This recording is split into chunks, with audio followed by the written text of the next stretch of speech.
Good morning, everyone. And we are just delighted to continue the conversation on AI. Now, all through the morning, we heard a lot about the ubiquitousness of AI. It's pervasive, irrespective of industry. Everyone needs to work with it, understand it, or is impacted by some way or form. So the development of the next generation of talent is very, very important. So that's what the panel is focused on. As Rishi mentioned, I'm Shawnee Sarkar. I'm the Dean of the Pampton College of Business. Next Gen Education is our mission, which means that digitalization and AI is at the very center of our education. And I'm very thrilled that we have an excellent set of panelists, both from industry and from academia. Because if we are developing the next generation of talent to work with AI, we really need partnership between these two stakeholder groups. So I will ask our panelists to introduce themselves and then tell us a little bit about your role at your organization. And I'll start with you, Christina. Wonderful. Well, I'm so excited to be here this morning. I have to start with Go Hokies, alma mater for me, yes. And I lead HR at Capital One for our bank, our retail bank, our premium card products, so like Venture X, and then all of our staff group areas. And I get a chance on a daily basis to think about how we bring awesome talent, particularly technology talent, to the company. So excited to be here. Ed? Hi, I'm Ed Bowen. I work at Deloitte, where I lead an AI Center of Excellence, which is a research team where we work across a wide array of problems across different industries, cybersecurity, fraud, waste, and abuse, healthcare fraud, all kinds of different areas, anti-money laundering. And I started off as an electrical engineer, so I was in the US Coast Guard. I went to the Coast Guard Academy and worked on digital signal processing type problems with navigation systems and that kind of thing.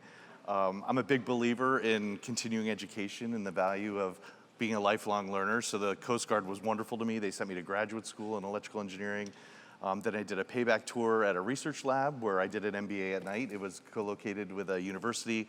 Then I went into life sciences at Pfizer for 15 years, and they had a program where you could get a master's in molecular biology right on campus while you're working. And then I just graduated with a PhD this past spring in biochemistry and molecular biology. So, I believe in lifelong learning and kind of bringing all these disciplines together, which is what we're going to talk about with what we want for our talent and the growth of people in our field. I have all those same degrees as well. So amazing. Earlier we were standing on the side, Ed, and he was saying, let's shake up the topic of the panel and talk about genetics and AI. And I thought he didn't know anything about that. I was like, well, that would really be surprising for the audience. But, I'm very humbled by your degrees, Ed. Anne? I don't have any of those degrees. I'm Ann Kress. I'm the president of Northern Virginia Community College. We have 6 campuses across Northern Virginia. We serve 4 counties, 5 independent cities in the region. We draw each year more than 70,000 students. Important for this discussion, I think our mission is around providing equitable access to affordable and exceptional higher education and workforce programs, really to transform the lives of our students and to advance opportunity in our community. And one of the ways we do that is through an amazing transfer partnership with Virginia Tech. So AI is at the center of a lot of our discussions in our institution. So I'm delighted to be here to have this conversation. Thank you, Anne. And Sam? Hi, my name is Sam Han. I'm head of data and AI at the Washington Post. My team is leading AI efforts at the Post, and the team is implementing products customer-facing, make them happy, and we also work internally to improve the efficiency using AI, and then also optimizing revenue. So those are the areas that our team is working on, and I have to tell, relationship to Virginia Tech. In addition to research collaboration with the Virginia Tech computer science faculty members, my daughter is in grad school there, so I'm rooting for all the courses of Virginia Tech. I'm excited to talk about work-ready AI talent based on AI experience I have at the Post. Thank you. Very excited to spend the next 30 minutes listening to all your thoughts. I'm a College of Business faculty, so naturally demand, supply, these are part of our everyday language. So I'll start a little bit let's talk about the demands in the workforce. So Ed, my first question is to you. How do organizations really scale AI talent? Because right now, everyone needs that talent. And what does the AI talent market look like right now? So there isn't enough talent. So the demand far outstrips supply right now. And Deloitte, our clients are 99% of the Fortune 500. We've got a huge number of clients that we're delivering to. There's 180,000 practitioners in the United States. There's 350,000 globally. It's a huge organization, and we have huge demands on us for this kind of work. So, we've used our traditional recruiting partnerships, and Virginia Tech is right at the front of what we do in recruiting. We bring in hundreds of students a year into our company and have an amazing track record of success. When we started talking about some of the work we were doing with Virginia Tech on the research side, I had all of these partners. It was amazing the number of people who came forward, and we're all, Hokies and very passionate about their university. But university hiring is a part of it. But then we also recognize, that things are moving so fast. We have to fill some of that gap. And so we've established things like an AI academy. We've trained over 2,000 people in the last 14, 15 months with our 7-week program that we run. We've set up now courses for how to, AI savvy for senior leaders. We've set up, people who are retooling in the middle of their career. Maybe they were computer scientists, software engineers, and we're helping them retool and get grounded in AI and machine learning. So that's a big part of it. Another part of it is sort of understanding what types of talent we need in order to be successful. And so not everybody has to be a PhD AI researcher, right? So there's a generative AI has actually been a blessing in that it's really made the implementation, delivery, design of AI solutions much more accessible to people who have traditional software engineering skills. So that's kind of how we're going after it, and we're really pushing for scale. Okay. We have actually, one last thing, sorry. No. We have a partnership with Virginia Tech around our AI Academy and training it up. So, I do a lot of work with Dr. Laura Freeman on faculty, and I told her I was going to call her out during this. But she helped us establish that they're helping us design curriculum, they're helping deliver the training, in addition to some of the research work that we do together. Well, so clearly there is more need than we can, provide. So thinking about what are you looking for, Christina? So in a large company like Capital One, so you have the need, you want to fill that need. What are you looking for in your AI talent? Absolutely. And I mean, for those of you that don't know a ton about Capital One, it's really important to know just, we hire hundreds and hundreds of engineers, per year. We have a huge program right out of college that is our technology development program. And I think the biggest thing, I was going to laugh and say, yes, we're looking for technical skills, of course, but there's a huge and to this that I think I want to make sure I spend time on the and what else, because I actually think it's more about the holistic person.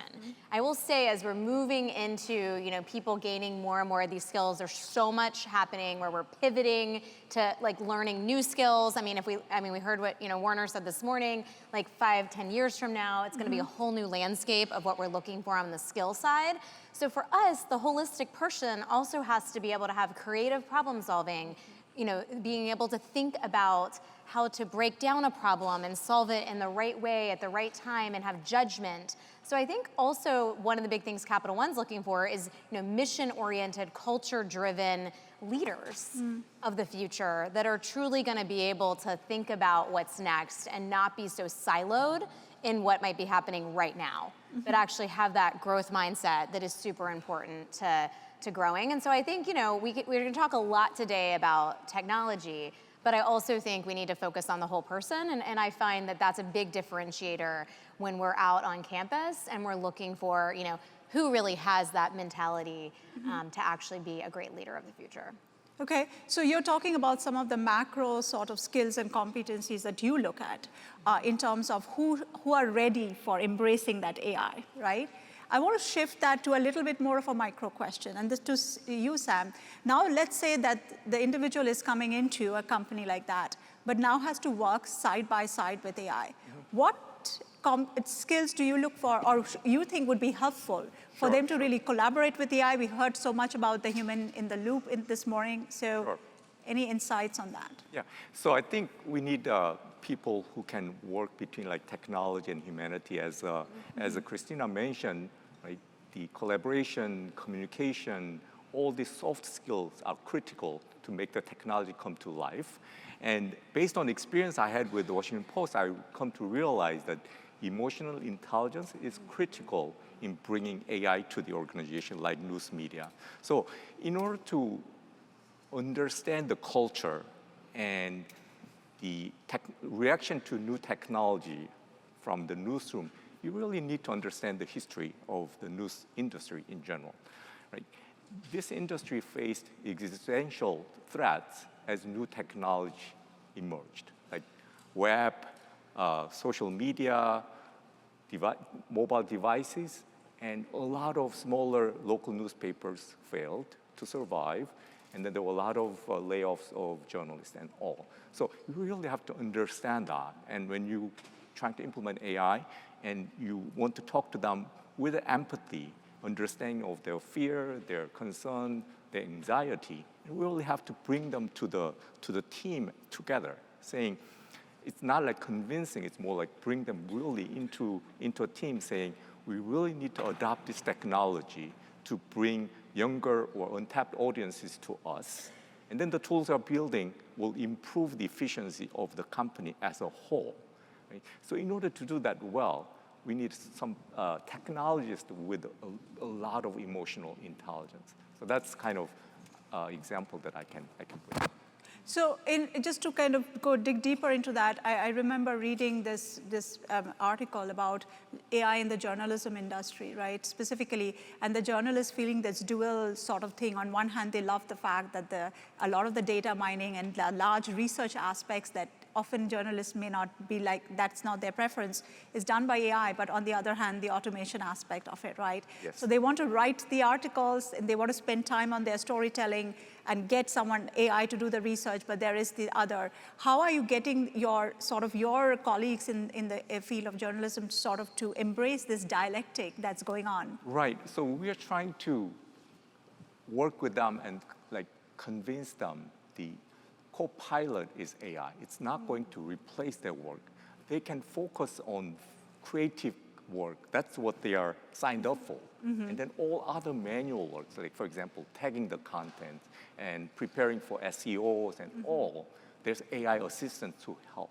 So we are trying to bring that message to the team.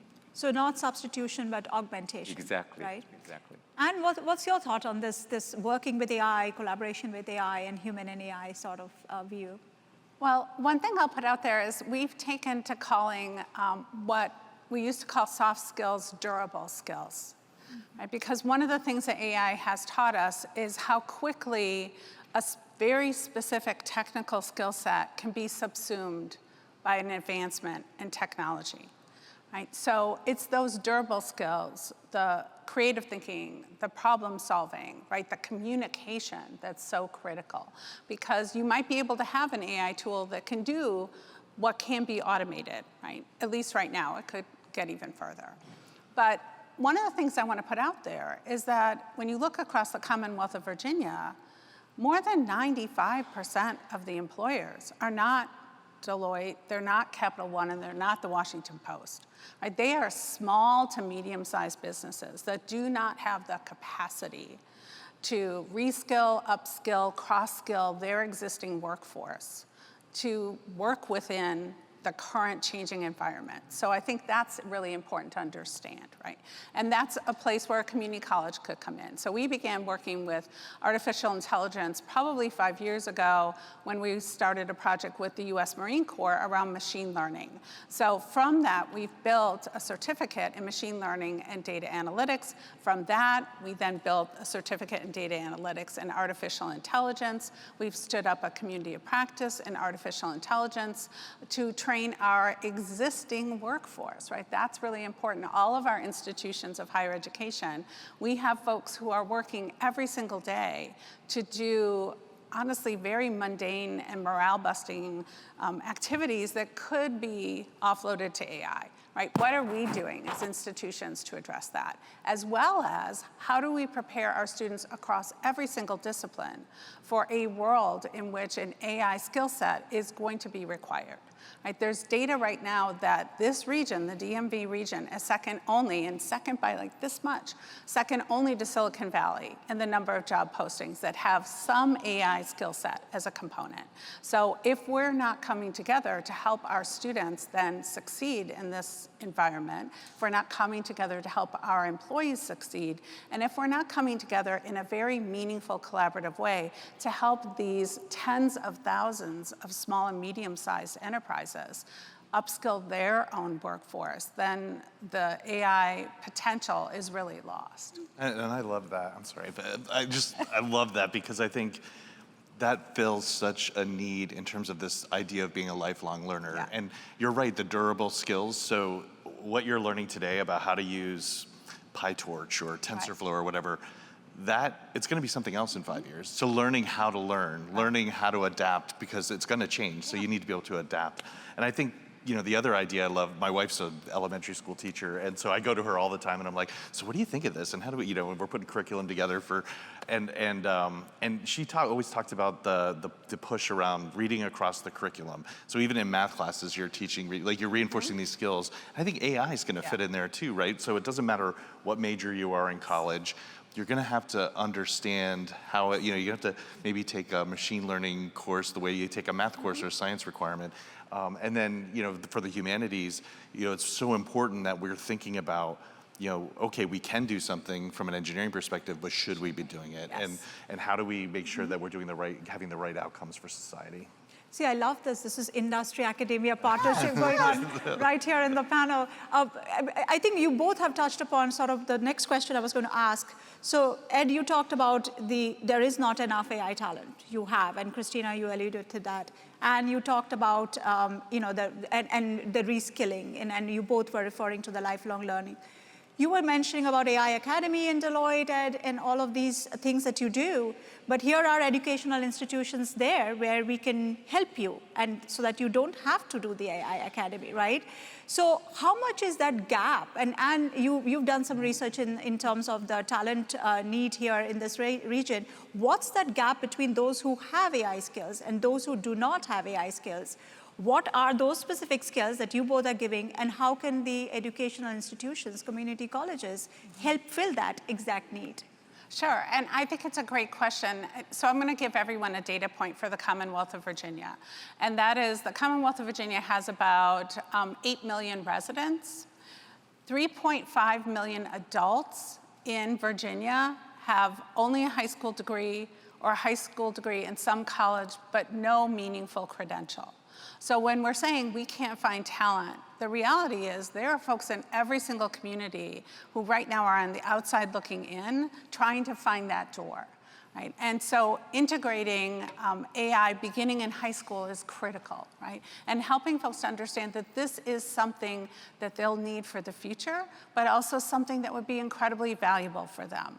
Then when we come to the community colleges, I know AWS was up here on the last panel, right? There are all sorts of spin-off industries around AI, and one of them is data centers. And Virginia, as you heard Senator Warner say, for good or for not, is the data center capital of the world. So Nova has a data center curriculum.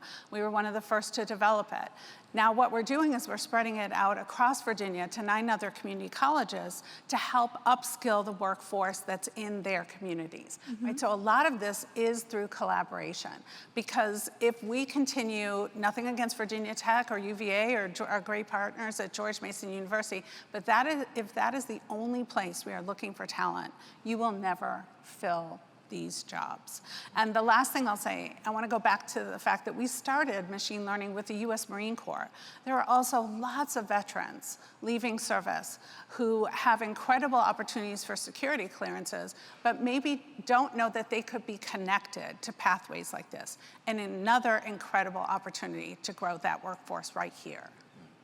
All right. So we are hearing a lot about the nature of the skills. So you know, we often talk about the durable skills, the life skills, the retooling, getting everyone AI skills. But Christina, you work in a company that's filled with technologists, right? So in the world of AI, apart from the technical aspects, what would your thoughts on empowering the next generation of technologists? Oh, yeah. It's such a good question, and I will kind of add on a little bit because we talked about learning. And I would say probably if I were to look at all the skills that a professional, let's just take it to a professional, but particularly in the tech industry, could have, the biggest one is learning agility. And I think it's not just, it's the agility, it's the kind of everything is coming towards you that is new and different often. And you have to have the desire too, to keep up with that, learn, want to learn. I always tell people, like, if you are kind of like, hey, I want to know what I know and that's it, then you probably should not be in the tech business because so much is going to shift. And so I think learning agility is a big one. And Capital One, I think, does a really nice job of bringing resources to our employees, as well as trying to really get to, like you said, the students at all levels, high school all the way through, in multiple ways to try to teach them, here is the support one might need. We have something called Tech College, which, can teach you things like, a lot of the hard skills with, AI, cloud computing, cybersecurity, but I think also it's around, what do you need to learn? And we give people time also outside of their day jobs to learn it. And I think that is really key so that you kind of continue to have that balance that you want in your life, but you're also constantly seeking kind of what might be that next peak or horizon. And so that's a big one for us. And I think one of the things is too, is you have to also be able to scale this. Yes. So we've got, about 39,000 people that have gone through our tech college. That's a lot of people. So we also have to be ready to shift our content and pivot on a dime. Yeah, I think you bring that word agility back in the conversation. In the earlier panel, Dean Ross was talking about having agility, and that was agility at as an organizational level to join and embrace the AI revolution. What you're saying is agility goes in multiple levels. Organization, individuals' agility to embrace that skill and to learn more from it. So, part of us is today to understand how the two sides of AI, academia and industry, can come together. And all of you have alluded to different examples, but I'm going to ask my industry colleagues, and especially go with you, Sam, because you referred to your collaboration with Virginia Tech and students from the Sanghani Center for AI on a project. Talk about the importance of really working together, and in terms of not only just at a localized level helping you with your projects, but also in shaping talent and also helping in innovation for the future. Sure. So we have a research collaboration with a research team led by Professor Maran Ramakrishnan and C.T. Lu and Li-Fu Wang. And the goal of that project is to develop conversational news agent that can talk about news events. It's like beyond just simple question answers, really having a conversation with the news events with the readers. So that's kind of the goal. And I think this is a great opportunity for both sides. It's a win-win for both sides. Like for us, we have access to top talent research team who can solve problems that we cannot solve by ourselves. And for the research team, they have a chance to tackle the real world problems, applying their research into actual A/B tests and learn how that performs, in addition to testing on like standard data sets available for the academic research. So that's a great opportunity. And past summer, we had the two students from that research group came to us, and they helped us deploy actual chat products we developed. I'll talk about that in a later session. And it was a great experience. I'm looking for like very fruitful collaboration, having like interns coming to our side and then eventually hiring them for future. So I think we exchanged students or members with a Naren back and forth. We hired a few of his grad students, and he recruited a few members for his PhD program. But I think this is exactly kind of relationship we would like to have with the educational institute. That's great to hear about such a successful ongoing collaboration. Ed, you referred to quite a few collaboration yourself and gave a shout outs to our colleagues here in Virginia Tech. When you're collaborating, what are you looking for? In the space of AI, with the intent of let's develop talent, let's have more to fill all the need that you have in Deloitte. What are you looking for in a collaboration with academia? Yeah, so I mean, I started doing academic collaborations back in life sciences because when you are working on mesothelioma or glioblastoma, you need to work with people who are deep experts to understand the disease. And there's tends to be a lot of knowledge, obviously, in academia on these topics, and those collaborations were incredibly fruitful. So when I started the Center of Excellence at Deloitte, I just had the good fortune to meet Laura, and we started talking about, you know, kind of what's in it for each side. I think one of the things that really works well in these programs is when both sides are benefiting, right? The mission of the university is to graduate students, advance the knowledge in the field, publish papers, establish eminence. You know, all of those things we're very aware of as we're working with the faculty and the students. And for us, you know, I mean, frankly, we've pulled models out of the collaborations and been able to take those to clients and commercialize those and get great commercial outcomes. The eminence is wonderful. We're establishing ourselves as an AI leader in professional services because, you know, we've published 30 academic papers in the last 4 years out of the lab, and a lot of that was in collaboration with Virginia Tech. I think one of the things that's been unexpected in all of this, like we were in all of that, is some of the opportunities to go to market with the university on contract proposals. So it became a bit of a business development channel for us to be able to partner with Virginia Tech and give, you know, whether it's a government client or a commercial client, give them comfort that, you know, this professional services firm is coming with some gravitas, partners with gravitas, and that will be able to solve really complex problems. And then the last piece, I would say, and this is kind of underappreciated, part of the fight for talent is about retention. It's not just about hiring. And I had I'm gonna say this, I probably shouldn't say kid, but I had a 26-year-old kid who worked in my group, and he was 4 years out of a bachelor's, crazy smart, productive, everything you want, like the ideal, you know, we were like, this person's on the fast track. A young professional. A young professional, right? HR in the room. Yeah, as old as my daughter, so, you know, but he got an offer from a company that was about 5 or 6 years old, and I heard, he wanted to talk to me because he got this offer and he was leaving, and I'm like, oh, I'm gonna keep him, you know, with this guy, we can't lose this guy, but he's too important to us. And I sat down with him, and he's 26, and I'm like, well, you know, here's what we're thinking, here's where you're planning, all these things about these great opportunities he's gonna have. And he's like, Ed, that's all wonderful. They're giving me $298,000. And he's 26 years old. And I'm like, well, let's talk about financial planning. You know, let me help you here. Like, you need to put a bunch of this away, don't touch it. So, you know, it's like when that is happening, having partnerships like this where my people aren't just doing work that nobody ever sees. They're publishing, they're advancing their own career, they're working with faculty members, they're learning new things. Especially when you have professionals in industry who have PhDs, like who are they learning from? You know, in a faculty department, people learn from each other. Right. You know, we want our people to learn from each other, but we want to learn from our partners. And so it's just been an incredible relationship. Oh, that's very well put in terms of, you know, what you have experienced and what you hope to experience in future collaborations. Speaking of collaboration, and because Christina, you mentioned HR hat, so I'm going to ask you a HR hat question. You know, collaboration happens at the institutional level, but in a way when we are hiring someone and bringing them into our own departments, it's the beginning of a collaboration, right? So imagine you're sitting there and you're interviewing someone, AI skills, AI talent is on the top of your mind.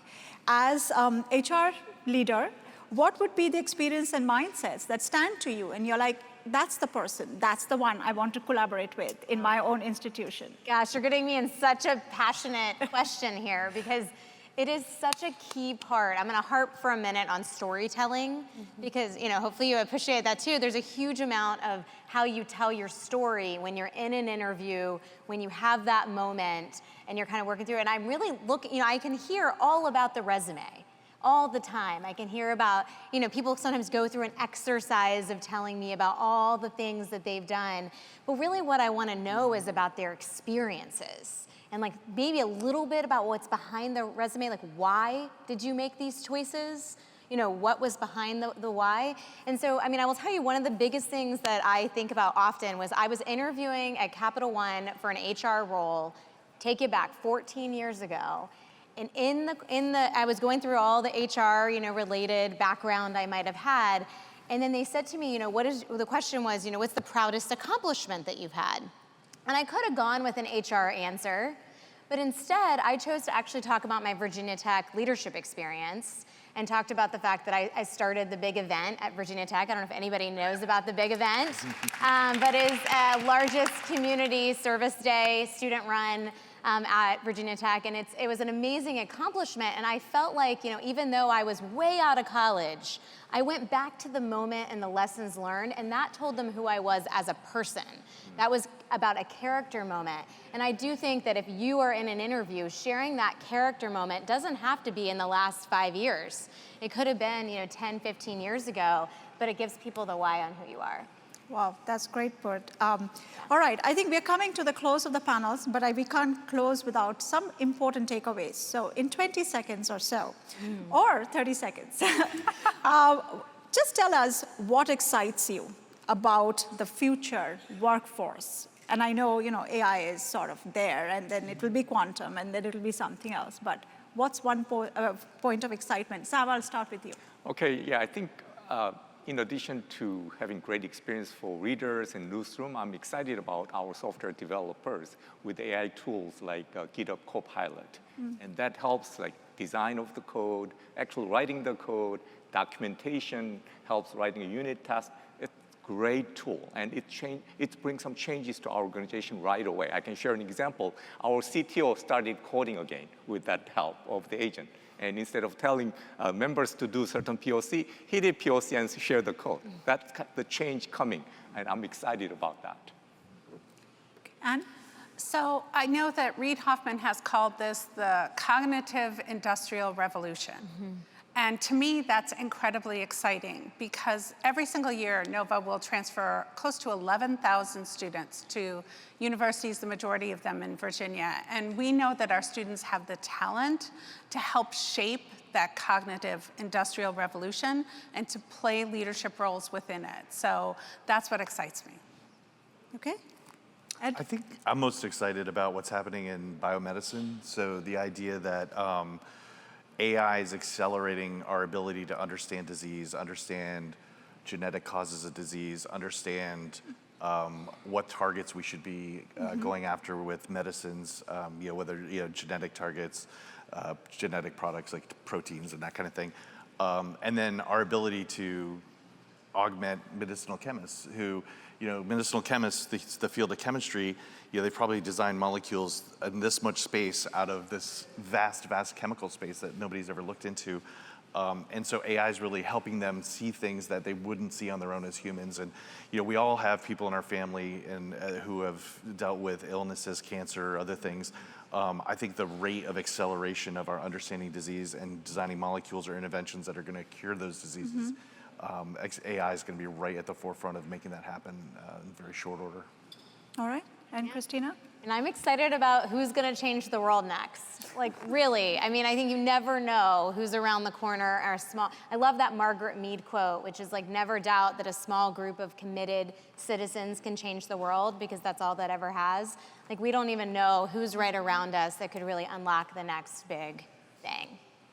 All right, so I took away some valuable lessons from this. So one is that, for the future, we need, it's basically our technologists need to understand the more durable skills, whether it is being part of the cognitive revolution or understanding some of the other software environments.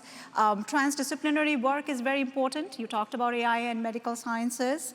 Thinking big. The importance of storytelling, and I think to get to this level of very talented workforce, we need to partner between industry and academia together, and in not only hiring and finding those talent, but also retaining and keeping them. So we need to be cognizant of that our journey in getting talent does not end by just making them walk through the organization. So I want to thank our extremely talented panelists here. Please join me in giving them a round of applause. Thank you. Thank you very much.